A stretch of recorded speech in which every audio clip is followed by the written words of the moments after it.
Welcome to the One Player Podcast, the show on solitaire board games. I'm your host, Albert, and this is episode 366.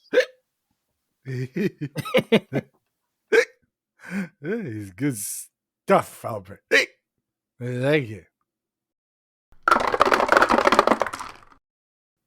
Hey, Julius, I think you're supposed to save that for after the show. How are we going to talk about it? I don't know what you're talking about. Oh, Well, maybe it'll be just me. Maybe Julius will join us after he sobers up a bit. But today we're talking about Vinhos, the Vital Lacerda game, the Deluxe Edition specifically, published by Eagle Griffin Games. This is one of those really big box games of theirs. it is huge. And Yeah. by the way, just to be clear, I don't condone getting drunk at a willy-nilly. Yeah, that's right. that was just a gag. He only got drunk for the gag. It's over. He's sober again. Yeah. So we're talking about the game this week. It's a big game. It's a 2 to 4 player game, but it does include solo version. It is a game about becoming a wine producer and producing wines, showing them off at fairs to wine testers or tasters, selling wine and shipping wine abroad, in an effort to become the preeminent wine producer of Portugal. The game is set in Portugal. It is as I said, it's a big game, so there's a lot of components. I don't know that I care to go over all of them, but you're going to get a big board. It's a double-sided board. This game, it's worth mentioning. It brings two versions. Vinhos was originally released some years ago, and this is the Deluxe Edition, which is different. Which version do you have, and are we talking So about? the Deluxe Edition it includes the 2010 and the 2016 vintages, as they call it in the game. The vintages? Okay. Yes. It's got two rule books. It's got the 2010 rules if you want to play the old way, and it's got the 2016 rules if you want to play the new one. So it's got components for all that. Some components are only used for one or the other. As I said, the board is double-sided. If you're playing the 2010 version, you're using one side. If you're playing 2016, you're using the other. Now, I'm really only going to talk about the 2016 version because that's the solitaire rules only work with that one. So I didn't bother to learn the 2010. I kind of glanced at it a little bit. It looks like it's from what I could tell, it seems like maybe it's less streamlined. Maybe it's more complex a little bit. It's probably more competitive and cutthroat. That's the impression I got from just a very quick glance. I may be wrong. I'm not going to worry about it. So it's got a double-sided board. It's got double-sided player boards. It's got two rule books, one for each, plus a reference book that shows you how to set up the game, information about some of the different tiles and things that you'll find in the game, and the solo rules are in that one. The setup, it's interesting because it's got the setup for one version and then a little later the setup for the other. So you just use the one you need and then switch to the appropriate rulebook. It's got player aids for the players. I would say they're double-sided, but it folds in half, and then it's got the reference for the 2016 and the reference for the 2010 in the opposite halves. You could have just made it separate cards and not folded it. I don't know why they did it that way, because if you're playing, you only need one or the other, not both. Anyway, so it's got that. It's got vintage tiles that you use through the game. Each year, you're going to flip over to a new vintage tile. It's got vineyard tiles. As I said, you're producing wine, so you're buying different wineries in different regions of Portugal. It's got tiles for all the wineries in the different regions. They're pretty generic, but they're different by region. There's 9 different regions, 4 tiles for each region. The only difference between 2 tiles in the region are there's 2 yellow and 2 red wine in each region. Other than that, they're exactly the same per region. It's got winery tiles, so you could put winery buildings at your vineyard, so you can have tourists come and visit. That makes the wines a little better, apparently. There's other tiles. There's wine expert tiles. There's people that are, I guess, know all about wine, and they can give you bonuses if you recruit one of them. There's meeples. There's money. There's different cubes and palms and barrels and other stuff. Really, I don't feel need to go into all that unless you want to hear more about any of it, Julius, or talk about anything about it. Okay. Keep in mind, I have some familiarity with this game, although I don't have a copy of it myself. I have played it some number of times. Did you play this version or the other one? I believe we played with the 2016 vintage. Okay. Okay. Um. So yeah. So that was a quick enough rundown of the components of this game. Yeah, I don't feel like I need to talk Quite about any others accurately now. summarized as a whole bunch of stuff, some of it looking kind of bland. Some of it looking kind of bland, but if you have the expansions, some of it looks pretty nice, actually. For example, okay, so one of the components is there's little six little black cubes. If you get build a winery in the I forget the name of the region where port wine comes from. Um, Duodo maybe I think was the name. Something I don't know Portuguese, so I don't even know how to pronounce it. But anyway, if you build a winery in that region, you get these two little cubes. If you have the upgraded version, instead of little cubes, they're little tiny wine bottles with little wine labels on them. Huh, nice. Super cute, yeah. So, but you'd have to buy the expansions for that. And my game store when they sell these deluxe games now, they sell it with all the expansions because otherwise it doesn't make sense for them to carry the expansions. Because they Nobody's gonna know, buy it. yeah. Right. And so they just order the whole thing together. It's a set. You get it all or you get nothing. They didn't when I bought this one, they didn't do that. So I just have one or two of the expansions to try them out. But yeah. That's the components. Oh, and it's one of their big games. It has a really nice insert. That's true, I think, for the more recent games of theirs. The oldest ones, I think the inserts are not so great. This one's pretty decent, but not fantastic. We'll leave it at that. Actually, no, we won't leave it at that. I have a complaint about it, a small one. I mentioned the little winery tiles, how there's 9 regions and you get 4 per region. There's a little tray that has slots for all of those, which is fantastic. The way it's all set up, it looks like that tray is actually part of the big insert. I didn't realize it was a tray that comes out and it wasn't obvious. The solo cards are hidden underneath that. So when I opened it up and started looking through it, I thought I had no solo cards. I couldn't find them. I had to go on BGG, and other people were complaining about the same thing. Like, oh, I thought I was missing stuff. So you got to lift that piece out to find them, and it's just not obvious that they're there otherwise. I can imagine somebody just never trying the solo game because they never saw the components. So yeah, that is my one complaint there with the insert. I do have another complaint, I think, which is about component related, and it's related to the solo cards. The you get it's like 9 cards, one per different player action, and then 9 cards that are numbered 1 through 9 that you're going to use as you're playing for randomization, if only for solo. The action cards, a regular playing card size, and they have a big image of the solo action on it and nothing else. Especially at first when you're kind of learning the game, you don't know what the icons necessarily mean, so you then have to go and refer to the book to figure it out. And because the AI bot works differently than the player, you still have to reference it, even if you know how exactly what the player's supposed to do. Oh, the bot's gonna do something different. So now I got to go and look in the rulebook. I found that as I was playing, often I kept referring back to that solo rulebook just to see what the card does. There's tons of space on that card for some text, for more information. Yeah, that does sound annoying. So that was kind of annoying. Usually that kind of thing is being done so that it could be multilingual and not have rules texts on the cards. Yep, and that makes sense. The only text is on the reference cards in the rule book. None of the other components have text at all. It's all icons. Yeah. But it's only 18 cards. It would not have been hard to or expensive to print that in different languages. Oh, it is hard Oh, because then you have to have different printing processes for the whole well, thing, and it's all separate. they already have the rule book in the languages, and Oh, this is only English. So all they could right. have put the only English cards in that same box. So I don't know. I did find it a little bit annoying. Yeah, I was able to keep that book handy and it was open to the last page every time for that. But again, I wish I didn't have to. The first game, no matter what, you're going to be referring back to the rule book a lot as you play for these big, complicated games. Second or third time, you're kind of getting it down pretty well. It's like a summary of what the different actions on the card would be handy, so I didn't have to refer to it. Just 3 bullet points or something like that, or even icons for them. More information than just a big empty picture. Anyway, so that was my complaint about the game, about the the player cards for solo and the insert first that affected again solo only really.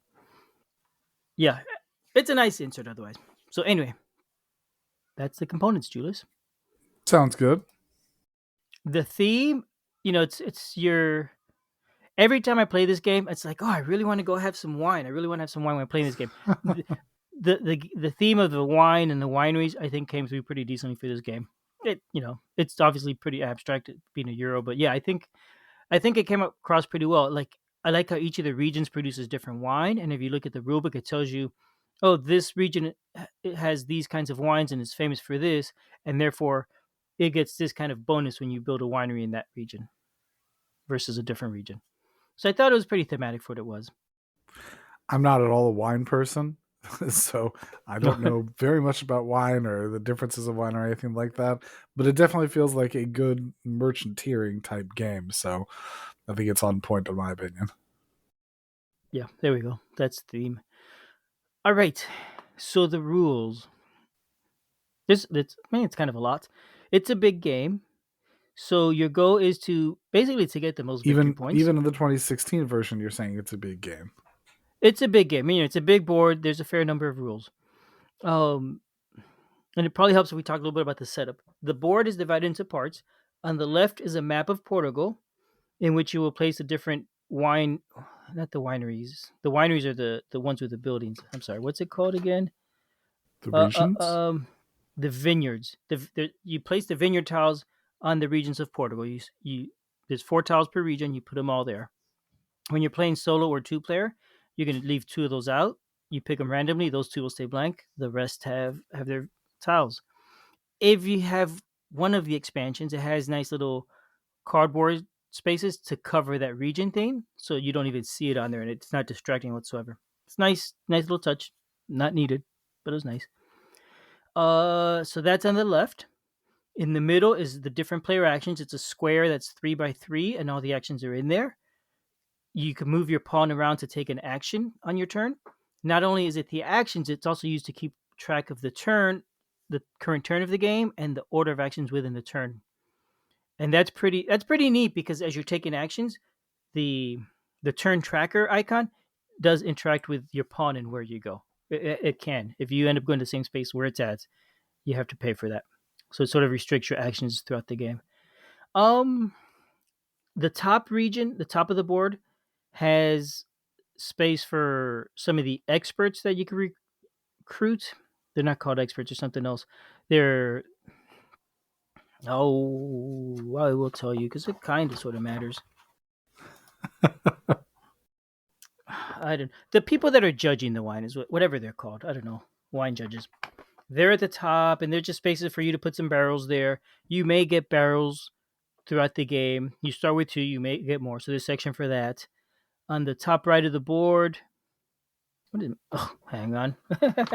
I'm looking at the wrong rulebook. No, I was looking at the reference book and looking at the wrong page. Okay, so you get the experts. What is that? I never remember seeing that part of the board at all. Oh yeah, that's because there's tiles there. Okay, I'm gonna edit all that out. So next to the expert, there's some tiles, bonus tiles. It's called a magnet deck. You can put these tiles throughout the game. You may earn some of these tiles. They're gonna give you free actions or a lot of bonus points at the end of the game. Below that is the big fair, the wine fair that happens every year, where the wines get judged. So there's a whole section for that. There's a whole separate score track for that, separate of the main track.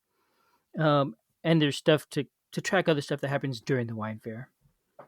And then along the bottom, there's an area to hold tiles and the exporting section and the sales section. The sales section is a picture of 3 different buildings, places that will buy your wine. Each of the buildings buys wines for different values. That part sort of doesn't matter. Just the point is that you could sell wines of a value from like 5 to 10 or something like that in that section to get some cash. Next to that is the exporting. When you export wines, you don't get money, but you will get victory points. So exporting is important, but has no immediate value to you. Because you put it on a ship, it takes forever to get there. The game's over before you get the points, right? You don't get any cash out of that. So that is the whole setup of the board. I didn't nothing. As you're playing, you're taking actions.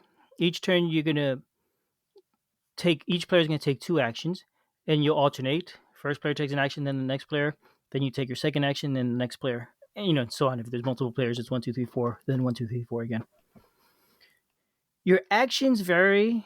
Um, There's a few actions that have to do with producing the wine, and a few with selling the wine and the fair and getting that sort of thing.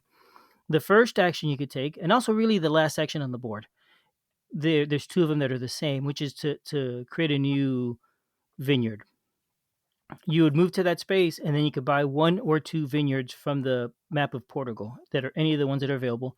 The only restrictions, you can't buy two of the same one in a single turn. You will pick the two you buy, or one or two you buy. You pay for them, and then you put them on your player board. Your player board is really just a space for 5 different vineyards. There's 3 spaces to put tiles. So when you get a new vineyard, you'll put it on the first space. Later on, as you add a winery, or if you buy a second vineyard in the same region that produces the same color wine, you could put it in that same space, so it gets bigger.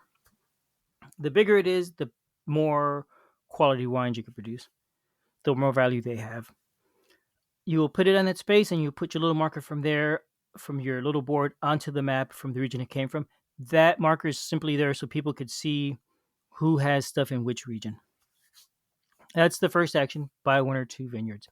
The second action is to buy cellars for your vineyard. If you have cellars, you could store more wine, and the quality tends to be better than if you keep them stored in a warehouse up above ground or behind the old shed or whatever. I don't know. That normally you can only hold 2 barrels of wine. I guess I don't know, 2 whatever of wine, 2 quantities of wine. You could hold more if you have a cellar. You could hold up to 4, and their value will be better, especially as they age. The third action is you could buy a winery, build a winery on your estate. That raises the value of the wine. I assume there's wine folks that come to visit your winery and are able to taste it at the winery, and you may have more people working there, whatever. So you're producing better wine. You're having the tourists, so it's more valuable, more well known. That all raises the value of the wine. The fourth action is to hire a wine expert or bribe one. I've always thought, but I don't know. You basically take one of the wine expert tiles that are on the board. There's 4 different colors. The one of the colors are associated with the smelling, the texture of the wine, like the fingers when you spin it around the glass or whatever. The how it looks, whatever. I don't think any of that I really don't think matters. I don't think you commented how much or little of a wine person you are, but I think it's coming out. Oh, I'm not much of a wine person. I've heard things. I had a friend who took a wine class one time, like a wine appreciation class, and they taught her how you spin the glass, and what you're looking for is the fingers as the wine drips down, back down, like it sort of looks like fingers in the hand or something like that. Uh huh. And that's called the fingers. And apparently that has to do with how oily the wine is. But I don't know. None of that matters to me. When I do buy wine, and I don't buy it often, when I do, I tend to choose by how cool the label looks. Like if it's got a dancing dolphin or something on the front, that's pretty cool. I'm buying that one. So you're saying the fact that all the labeling is left out of this game really undersells it for you. Oh yeah, absolutely. I mean, I don't know wine enough to care, so there's a couple wines that I've tried that I like and I actually remember. For the most part, I don't know the difference. I don't drink it often enough at all. Anyway, these wine experts you could hire. If you get the tiles could give you bonuses. When you use them, you'll flip it over, and now you've got that bonus. You could flip them back up later on in the game to get to use them 1 or 2 more times. You could also give them up at the wine fair, give them up permanently to improve your wine scores. So that was the third action. The fourth action space is pass. If you can't do anything else or don't want to do anything else, you could pass, but that also lets you go ahead and choose which wine you're showing at the wine fair and do your wine fair stuff, which we could talk more about later. The next action is hire folks to work at your estate. You could hire farmers to work at the vineyards, or you could hire, I don't remember what the person is called, some sort of wine expert person that's, I don't know what they do, but they work at the winery. And if you have one of those, that also raises the value of your wine. So you could buy the little meeples. The next action is shipping wine abroad, exporting. If you do that, you just take 1 or 2 barrels from your board, and you place them in the export section. You pick one of the wines you have, which I haven't really talked about those yet.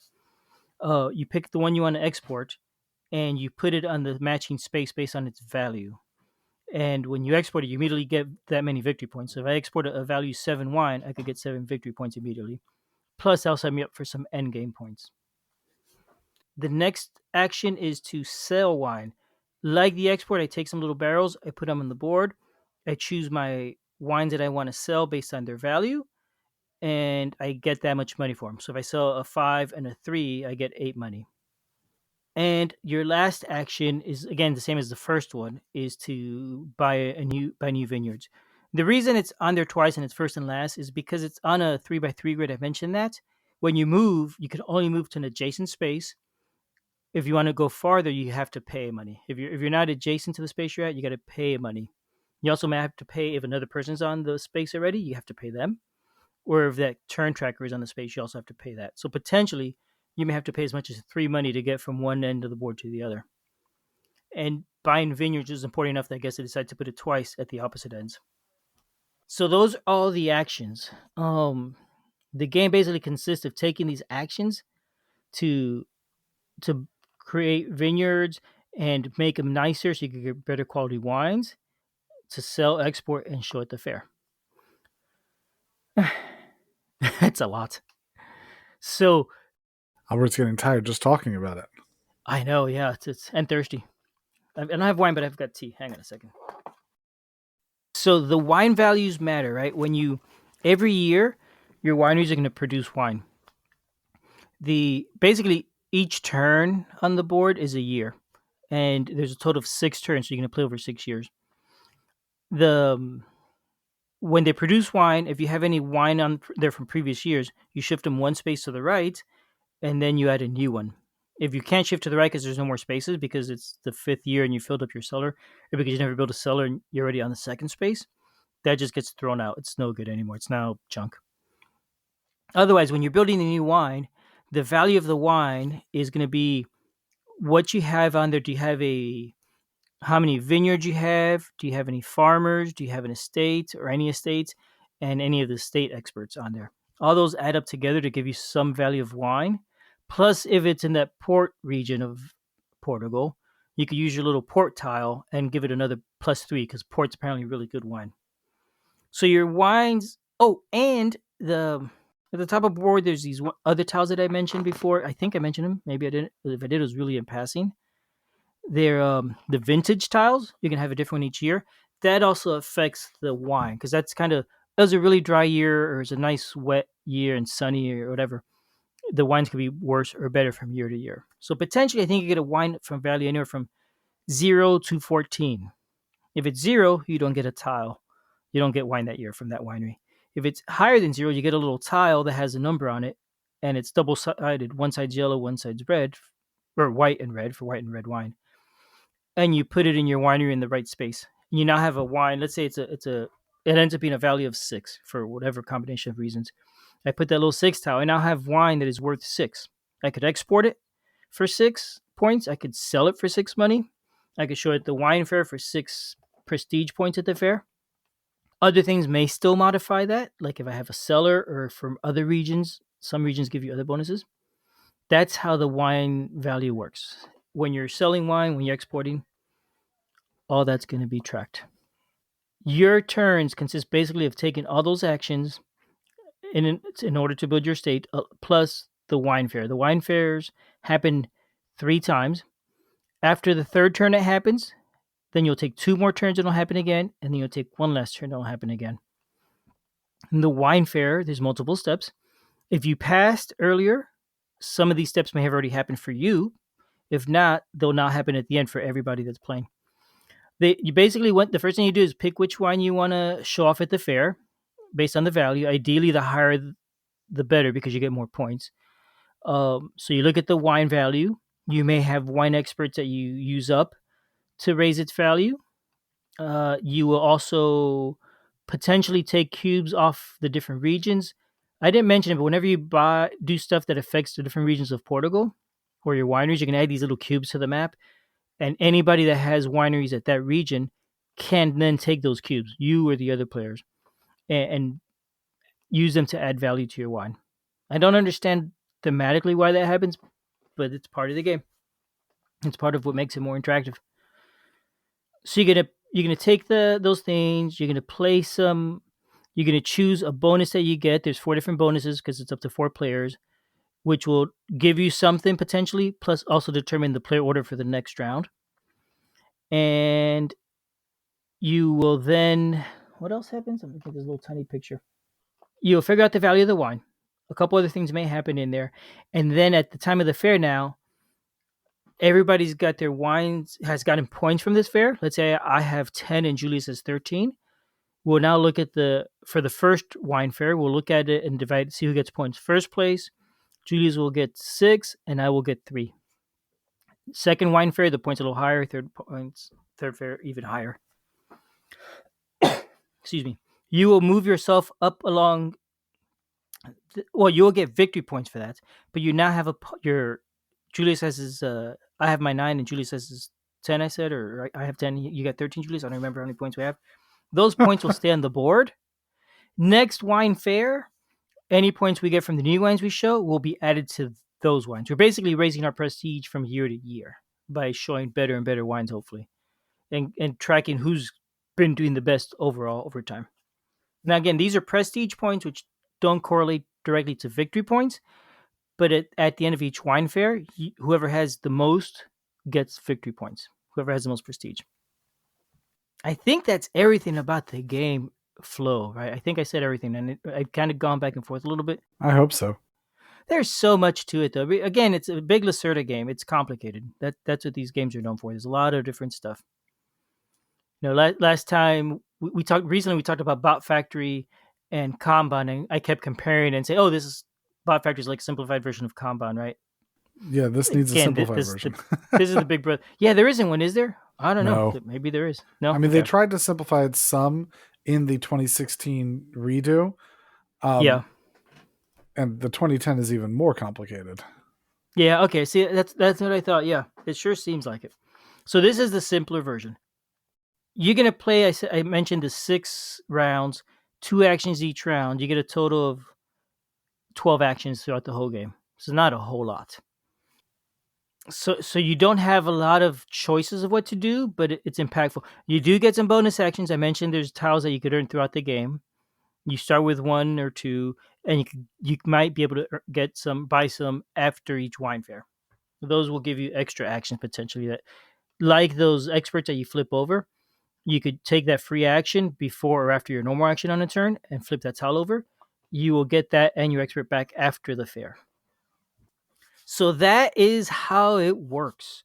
Solo is pretty much the same way as a 2-player game. The difference is that the bot, kind of cheats. It's one of those. The bot takes the same sort of actions. The bot doesn't have a board. It can earn money. It has barrels, and I believe that's all it gets: barrels of money throughout the game.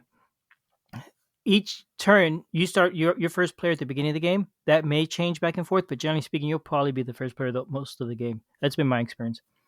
Most of the time, not always, but most of the time. When the bot goes, it will flip over an action card. You'll look at the picture, then you'll look at the board, and you say, "Oh, this picture means it's a first base, so it must mean build a vineyard." And then you will look at the rule book, and it'll tell you, "Oh, the way the bot works is you draw one of those tiles, the number cards, you draw it twice to see which 2 regions he goes to. He takes a tile from the 2 regions, and he puts a cube on each of the 2 regions. Those tiles that he takes just get discarded. He doesn't ever actually use them. He doesn't care about them. Similarly, for all the other actions, he does stuff similar to the player, but he doesn't actually do the same things as the player. The point of the bot, which I think is generally the point of most bots, right, Julius, is to have the same impact that a person would have if we were playing, right? The same impact to you. Without having to do so much upkeep. If you were playing, from my point of view, all you would be doing is taking tiles from the region. I don't care where on your board you put them. That doesn't affect me directly. So all the bot has to do is take those tiles off the big board. Doesn't matter where they go. So yeah, that's the idea. All the actions are similar enough, but the bot is getting points and getting money sometimes and things. It does a few other things that cheat. Like every time it leaves a space, it leaves a dollar bill on the space. And if you go to that space, that's just a reminder that, oh, now you owe him $1. So, or actually, maybe it goes to the bank. I don't remember if it goes to him or the bank, whatever. But going to places he's been costs you money. Doesn't matter so much if he's still there or not, I guess. You will play through the game against the bot. He will get points. You will get points. You will earn some of the barrel. Oh, I didn't talk about how you earn barrels, but you will potentially unlock some barrels that you have, and other stuff. He will export. He will sell. All these things, generally speaking, are raising his victory points. He'll do stuff at the wine fair. He gets excellent wines all the time. Once you've played the full game, you have your victory points to compare against the bot. That doesn't actually determine the winner yet. That doesn't determine if you won the solo game or not. This is interesting. There, you have to look at a few different number of things to determine your final score. I think they call the score accolades. See how many accolades you have. You will compare, and I wrote this down so I don't forget. Hang on. Let's look at this. You will compare who's got the most victory points. If you have the most victory points, you get 4 accolades. If you have the most money, you get 2 accolades. If you've earned trophies at each fair, meaning you had the most points at the end of each fair, for each fair that you won, you get 1 accolade. If you have your estates full, I think I mentioned at the beginning, your board can hold up to 3 tiles per estate. Any combination of at least 1 vineyard and 1 or 2 wineries. If you've filled up an estate with all 3 spaces are full, that'll get you 1 accolade per estate. And you can have up to 5 estates. You can have up to 5 accolade there. If you've earned the most end game victory points from exporting, you'll get 1 more accolade. And if you collected all your barrels that were locked up on the board, you unlock them during the fairs, you might get another accolade. So you're going to add up all these accolades and look at the rulebook and see how you did, or compare against your last game. The first time I played solo, I got 6 accolade. According to the rules, that is the lowest victory possible. The score is from 0 to 20. So 6 is not very far from 0. It's very far from 20. So you can see I didn't really feel like I won. I feel like I did poorly. I got a long way to go. My second game, I scored 0 accolades. The bot just beat me everywhere. So now I got to play again and try and beat that, right? That's how the game works. It's interesting. I like that accolades thing. I thought that was pretty cool. I like how, you do the victory points, but it's not really the victory points that you're going for. That's just another marker in the solo game. Okay. I need a break of talking. Do you have anything to say, Julius? No, other than this is a huge, complicated game where you are running around doing a bunch of stuff to be able to merchanteer and move things around and run your actions and being able to make money and make wine and unlock things and move this and move that. It is a complicated game with a lot of moving parts, very similar to, running an actual winery with a lot of things to do and get done. And keeping track of all of that is large. Yep. There's a lot to do in the game to be able to do well and be able to win.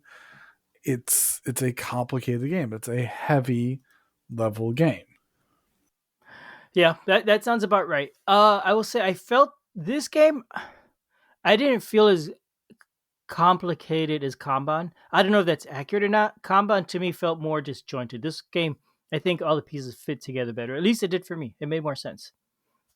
So I really did like that about it. I thought it was fun to play. I like the way the map is there and the different regions have different effects. And if you read the book, you could see why, and you kind of learn a little bit about Portugal that way. I thought that was pretty neat. There's what's that other wine game? There's so many, Albert. I know there's another one that's pretty popular, and I forget what it's called now. And I used to have it, and I got rid of it. Oh, Viticulture. Have you ever played Viticulture, Julius? That's a different wine once, game. I think. Okay. Yes. I used to have it. I ended up getting rid of it, but I enjoyed it. It's another. Was it covered in the podcast? It might have been covered in the podcast. It's another worker placement game about making wine. That one was different, and I just want to mention them I would briefly. expect so. It is a different game. Yes, that one felt more like you're running a single vineyard, a single winery. instead of owning wineries throughout the country. And you're running a single winery and you're making the wine, and that felt more like making wine and being involved in the wine. Like you said, this is more a game about the business of the wine than about the wine itself, which I think is very different from viticulture. I'd love to compare them, tell you which one I like better. It's been too long for me to remember viticulture too well, but I did like it a lot. I think they're both fine games if you're interested in a wine game specifically. If you want a big, complicated game, this one's probably more bigger, more complicated. I'd say that's a fair statement. I enjoyed the solo a lot. I think it worked pretty well. I did not like the cards the way they're done. Like I mentioned, not having text. The having the cards numbered 1 through 9, I ended up finding that I just got a D10 and I used that most of the time, and that pretty often worked. Um, because the cards, what I didn't like about the cards is each time you use them, you need to shuffle them back up. And there's only 9 cards. That's a little bit hard to do, right? So if you go to an action space, it'll say draw 2 cards. Well, I get to draw both and then I shuffle. But other times it says, if it says draw a single card and look at the number, then I got to do that card and shuffle and set aside for the next spot's action. It was easier to just roll a die each time. That worked just fine. Otherwise, those cards I think are going to wear out pretty quick because you're going to shuffle. At least I said 12. There's 12 actions, so you can shuffle at least 12 times those little tiny decks each time you play. That's a lot. Yeah, I don't know about this game for solo only. If you're not a multiplayer person, it's a lot of money for this game, and I'd find it hard to justify it for that personally. Because of the cost or because of the experience? Because of the cost. It's fun. I enjoyed playing it. It was fun. It took a little bit to learn it, and I didn't enjoy remembering the solo rules. Here's the thing: if I'm playing solo, so I have enough games, I'm not going to play this often, right? If I come back in 3 or 6 months, I'm not going to remember it. It's going to take me a while to learn it all again. It's a complicated game. If you're not the person that has a lot of games, I think that's fine. But if you have too many games, I raise my hand, then I don't think it works. I think I would prefer something simpler, but maybe it's just me getting crotchety or something. I don't know. I don't know. I do like it though. This is definitely one I'd be happy to play again. And yeah, I mean, I think my opinion this came up pretty clearly. It is a big, heavy, difficult game. It's not one that I own, so I don't think I'll ever be particularly good at it just because by the time I'm learning about it, the game is close to ending, and who knows when it is that it's going to come back out again. And again, I would have to relearn it every single time unless I got a copy of it. Right, and even then, yeah. Yeah. So just because it is so big and heavy, and when I've played it before, I didn't feel like there was a lot on the board that made it flow or obvious how things worked or where things were going or what to do or stuff that would have perhaps reduced the mental burden of keeping track of where things are going and what stuff is doing and how to play. It felt like I really needed to learn the whole game and then play it because of its complexity. But it could be that it's just because I don't have or play that many games of this level of complexity. And it could just be a reason why. Maybe I did play with my son a few times, and when I taught him the game, I found it easy to teach because there aren't too many different actions, and I think they all kind of make sense of what you're doing. You know, in terms of the business, you're making vineyards, so go to a region and pick one and that sort of thing. I I found it easy enough to explain. He beat me as usual, so he seemed to have no trouble understanding it. I did not find this game. It's complex to play, and it takes a lot of thinking and all that. It is not complex, I think, to learn it. Um, like you said, maybe it's lack of practice with this type of game or something. It's funny because I mean, yeah, playing big heavy games, it's almost like it's a language. You got to learn how to speak it, the how to think big heavy games. And if you don't do it often, you're just gonna be out of practice. In terms of like you said, remind me one thing. It's the way the board is set up. I found it really easy to see the flow of the turn. Right, it does a really good job of showing you where in the turn you are by moving the little pawn throughout the spaces. When you get to the fair, you then have a little space for the fair, and everything is pretty much explained on the board really well if you know where to look for it. It's all there. Just about all of it. Once you've played a couple times, you don't need the rules too much, which kind of kills my complaint about not having the text on the solo cards. But whatever, I stand by that.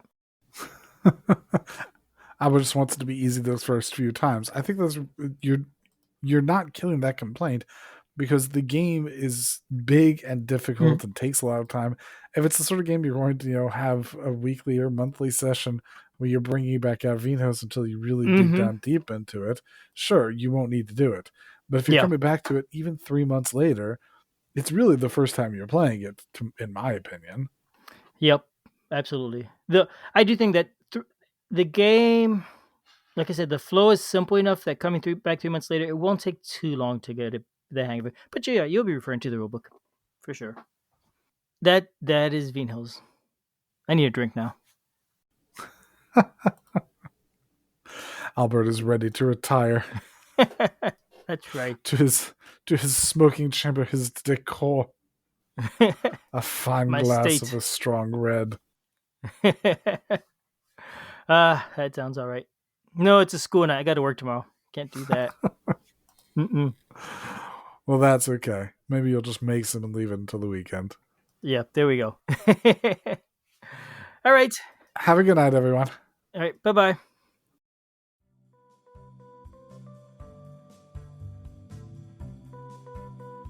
Thanks for listening. We love feedback, so we love hearing from you. You can reach me at julius@oneplayerpodcast.com or JLBird on BGG, and Albert can be reached at albert@oneplayerpodcast.com or Fractalute on BGG. Our website is oneplayerpodcast.com with the number 1, and we're also on Twitter at oneplayerpodcast. The intro music is copyright Angus, can be found at jamendo.com. The transition music is copyright by Dan El Duce Pancaldi, whose page is at donpancaldi.com. The One Player Podcast is protected under a Creative Commons share-alike license. Thanks for listening.